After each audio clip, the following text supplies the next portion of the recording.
ওকে, এখন আর সমস্যা হবে না। তো আমরা হচ্ছে এই যে এই মেথডের মাধ্যমে তোমার যেই ডেটটা আছে সিলেক্টেড মান্থ, সেই মান্থের প্রিভিয়াস মান্থটা নিয়ে নিতে পারছি। ঠিক আছে? জি স্যার।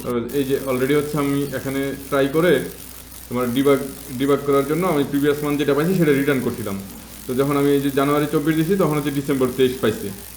তার মানে আমার কোড ঠিকঠাক কাজ করছে, প্রিভিয়াস মান্থ দিতেছে।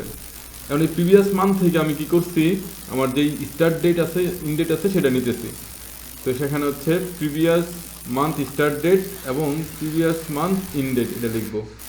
নেমিং কনভেনশনের ক্ষেত্রে যেটা আমি বলতেছি যে তোমরা হচ্ছে শর্টকাট নাম লিখতে যেও না, মানে যতটুকু শর্টকাট করে তোমার যেটা তুমি রিভিল করতে চাইছো, তোমার ইন্টেনশনটা রিভিল করতে পারো, বুঝাইতে পারো, ততটুকু লিখতে হবে। বুঝতে পারছো? জি স্যার। তাইলে আমার এখন এই জায়গাতে এসে previous month start date in date পেয়ে গেছি। একটা ফাংশন যে এভাবে করে একাধিক আর্গুমেন্ট রিটার্ন করতে পারে এবং কমা সেপারেটেড করে তুমি এই সিকোয়েন্স আবার রিসিভ করতে পারো, এটা কি করছো কখনো? এটাতে করছি স্যার। ও পারফেক্ট, গুড। এখন আমি আরেকটা জিনিস ডিবাগ করব। আমি এখন ধরো প্রিভিয়াস মান্থটা দিছি এবং স্টার্ট ডেট ইন ডেট দেবে, এটা আমি রিটার্ন করতেছি। তো আমি যদি এখন এটাকে ইয়ে করি, রিরান করি এবং এখানে এসে ট্রাই করি, এখন আমাকে বলো তো তোমরা যে আমি যদি এটা এখন সেন্ড দেই, তাহলে এখানে কি আসা উচিত? দুটা ডেটা তো এখানে স্যার ডিসেম্বর 2023 এইটাও দেখাবে, তারপরে আরেকটা দেখাবে হচ্ছে যে ইয়া যে ডিসেম্বরের যে 1 তারিখ আর 31 তারিখ। ইয়েস, চারটে এক। Exactly perfect. আমরা একটু দেখি। পারফেক্ট, এই যে এটা আর এটা দেখাইলো। 1 আর 31, হ্যাঁ। ঠিক আছে? তো আমার ডেটটা ঠিকঠাক মতো দেখাইছে। Perfect, start date in date. ওকে,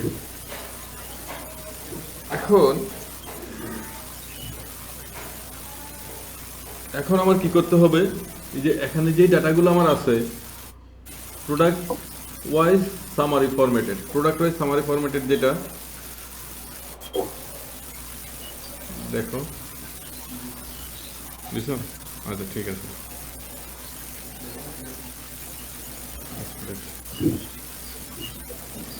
আমার যে এটা না,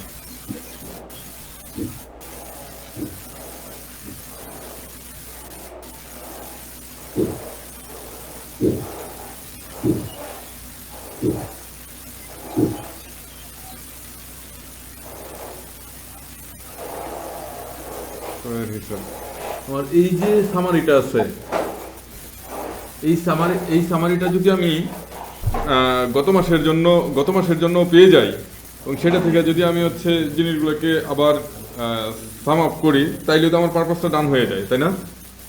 হ্যাঁ। ওকে, এই কাজটা তাহলে আমি এখন কেমনে করতে পারি দেখো। এখানে আমি যে ধরো বাইলগ সামারি অ্যান্ড ডিটেলটা নিচ্ছি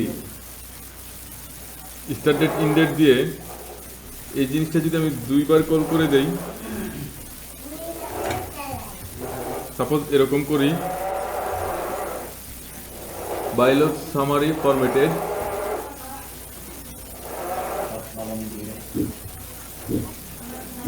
এই যে দেখো previous start date, previous month start date, previous month end date, এটা যদি পাঠাই দেই এবং এখানে previous month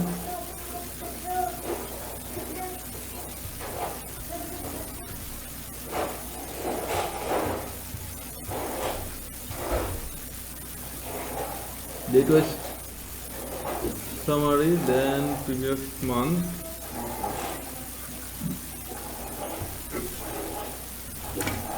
by log date was summary। এই যে এটাও হচ্ছে, এই জিনিসটা আমার আসলে এখানে দরকার নাই, এটা ইউজ করার দরকার নাই, এটারে যেহেতু ইউজ করার দরকার নাই সেই আমি এটারে এরকম আন্ডারস্কোর দিয়ে রাখলাম। জামাত কয়টায় তোমাদের সবুজ পারভেজ? আমার এখানে স্যার 15 জামাত। এখানে 20 আছে। 20-এ? এর সময় তো নাই খুব একটা। তাহলে আমি নিজে রেকর্ড করে তোমাদেরকে পাঠিয়ে দিই, তোমরা নামাজ পড়ে এসে শুরু করো নাকি? দেখো। ওকে স্যার, আচ্ছা আচ্ছা। ঠিক আছে স্যার। ঠিক আছে, ওকে ওকে।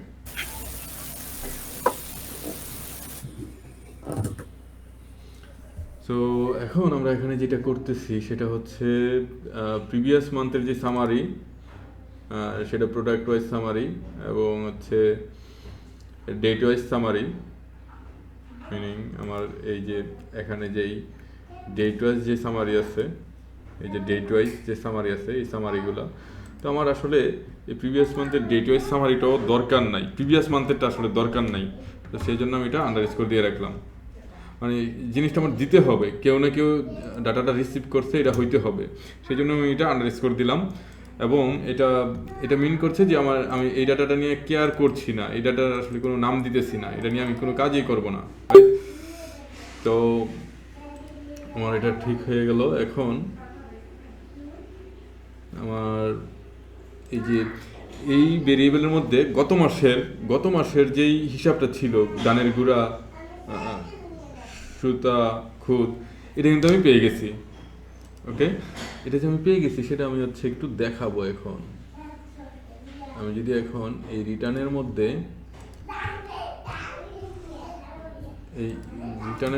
যদি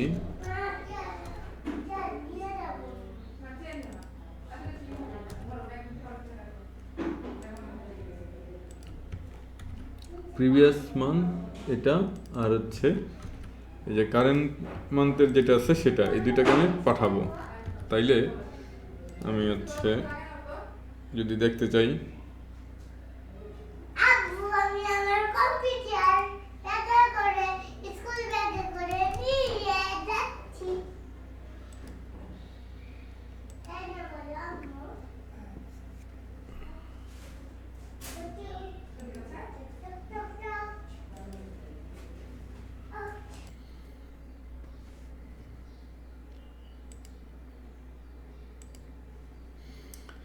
সো আমি যদি এখন আমার এই প্রিভিয়াস মান্থ এবং হচ্ছে কারেন্ট মান্থের ডাটার সামারিটা দেখতে পারি, তাইলেই তো আমার পারপাসটা ডান হয়ে গেল। আমি একটু ট্রাই করি। কি করতে হবে? প্রিভিয়াস মান্থ, ওকে, আমি রিটার্ন করি এবং এখানে এসে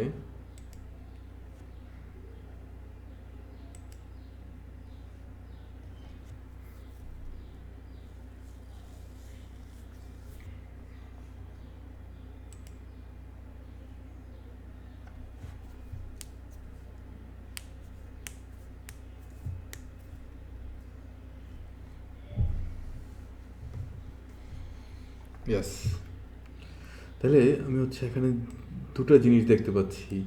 মানে প্রথম যেটা আছে সেটা রিপ্রেজেন্ট করছে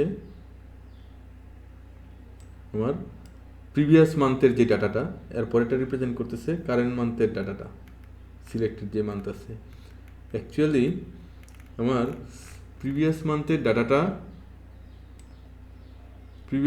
ডাটাটা আসলে নাই, কারণ আমার সিস্টেমে ডাটাটা পড়ছে জানুয়ারি থেকে, সেই জন্য কিন্তু এটা এমটি দেখাচ্ছে। আমি একটা জিনিস একটু বোঝার চেষ্টা করি, এখানে কি আছে। তোমরা যদি দেখো যে ধানের গুঁড়ার ক্ষেত্রে রেট এত, প্রাইস এত, প্রোডাক্ট অ্যামাউন্টটা শুধু মনে রাখি আমরা 15, 18, 30। তো আমি যদি এখানে ফেব্রুয়ারি দেই, তাহলে প্রিভিয়াস মান্থের মধ্যে এটা চলে যাওয়া উচিত।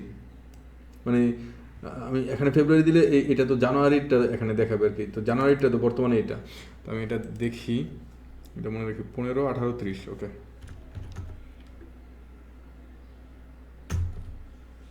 ফেব্রুয়ারি 15, 18, 30। Yes, perfect, 15, 18, 30। তারপরে আমি যদি এই যে এটা হচ্ছে আমার ফেব্রুয়ারিটা, ওকে, অ্যামাউন্ট এটা, ওকে। তাইলে আমার কিন্তু সলিউশনের একদম কাছাকাছি আমি চলে আসছি, খুবই ইজি হয়ে গেছে আমার। এই যে মেথডগুলো আছে, হেল্পার মেথড, এই যে বাইলক সামারি, যেটা আমি যদি এখানে যাই, এই মেথড দেখে হয়তো মাথা ঘুরে যাওয়ার অবস্থা, রাইট? এই মেথড দেখে পুরো জায়গায় কি হইতেছে না হইতেছে।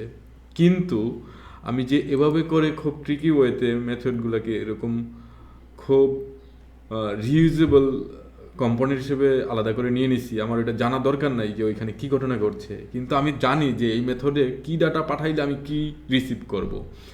তো আমি যখন এটা জেনে গেছি, আমি কিন্তু এই ডাটাগুলো নিয়ে খুব প্রপার ওয়েতে কাজ করতে পারছি, রাইট? তো এখন আমার পারপাসটা কি? এখন আমার পারপাস হচ্ছে এই যে এখানে ডাটা আছে, দেখো এখানে যে ডাটাটা আছে, প্রোডাক্ট ধানের গুঁড়া, প্রোডাক্ট আইডি, তুমি এই ডাটাটা, এই লিস্টটা এবং হচ্ছে এই লিস্টটা, এই দুটা তো হচ্ছে আলাদা আলাদা লিস্ট। থার্ড ব্র্যাকেট মানেই হচ্ছে লিস্ট।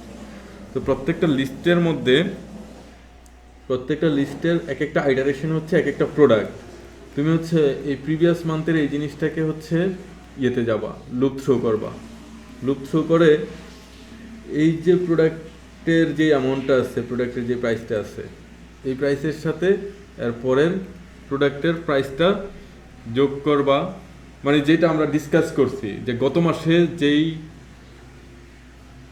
অ্যামাউন্টগুলো ক্রয় করা হয়েছিল এবং এই মাসে যেগুলো আছে সেগুলা টোটাল যোগ হবে, অ্যামাউন্ট যোগ হবে এবং মানে প্রাইসটা যোগ হবে, টোটাল প্রাইস কত আর টোটাল বস্তা কত সেটা, এবং টোটাল প্রাইসটাকে টোটাল বস্তা দিয়ে ভাগ করে গড়টাকে বের করবো।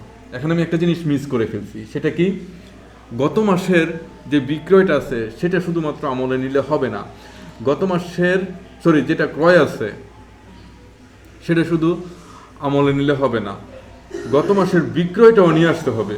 তাইলে ধরো গত মাসের ধানের গুঁড়া ক্রয় হচ্ছে এই যে এটা, কিন্তু গত মাসের ধানের গুঁড়ার যে বিক্রয় হয়েছে সেটা মনে করো এই যে এখানে 15, 18, 30, তো সেটা মনে করো যে বিক্রয়টা হয়েছে 10, 18।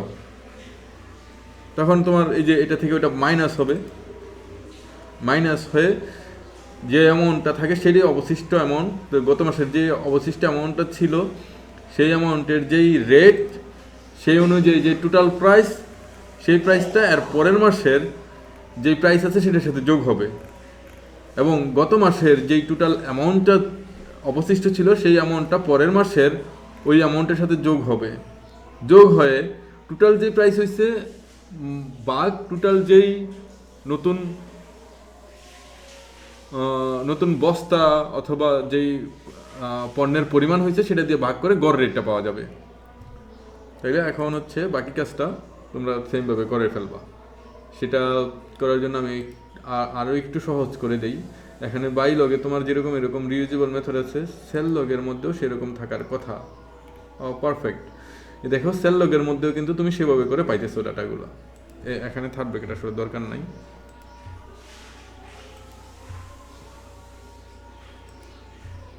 দরকার নেই। পারফেক্ট। তো তুমি এই যে এখান থেকে sale log summary and detail, এই জায়গা থেকে হচ্ছে তুমি সেল লগের ডিটেলটা পাবা। তার মানে ঘটনা কি দাঁড়াইলো? তুমি একটা মেথড ইউজ করে গত মাসের ধানের গুঁড়ার ক্রয়ের পরিমাণ জানা গেলে এটার মানে এরকম ডাটা সেটের মধ্যে, আবার সেল লগের মধ্যে বিক্রয়েরটা পেয়ে গেলা। তুমি লুপ থ্রু করে এই ধানের গুঁড়ার প্রোডাক্ট আইডি আর সেলের প্রোডাক্ট আইডি তো সেম হয়ে যাবে। তখন তুমি এটার মাধ্যমে লুপ থ্রু করে সেল লগের যেটা আছে সেটার এই প্রোডাক্ট আইডির এগেনস্টে যে অ্যামাউন্টটা সেল হয়েছে সেটা মাইনাস করে অবশিষ্ট কত থাকলো ধানের গুঁড়া সেটা তুমি পেয়ে যাবে এখান থেকে। যখন এটা অবশিষ্টটা পেয়ে গেলা, সেই অবশিষ্টটা এই বর্তমান মাসের এটার সাথে তুমি যোগ করবা। এখানে দেখো ইউনিট কেজি, আমি যদি এখানে দেখি এখানে কি আছে, এখানে ইউনিট কেজি। তো মোটামুটি ওভারঅল একটা ধারণা পাওয়া গেল। তোমরা হচ্ছে এই কাজটা করার ট্রাই করো, হয়তো আবারও স্টাক হয়ে যাবে, একদম কি করব না করব বুঝতে পারছো না, তখন দরকার হলে আবার আমরা বসবো। কিন্তু এই আলোচনা থেকে বেসিক যে আন্ডারস্ট্যান্ডিংটা হলো সেটা থেকে পুরো জিনিসগুলো একটু ইয়ে করে ফেলো, একটা মোটামুটি একটা প্রোগ্রেস করার চেষ্টা করো, তারপর হচ্ছে একদম স্টাক হয়ে গেলে আবার আমি বসবো নি তোমাদের সাথে।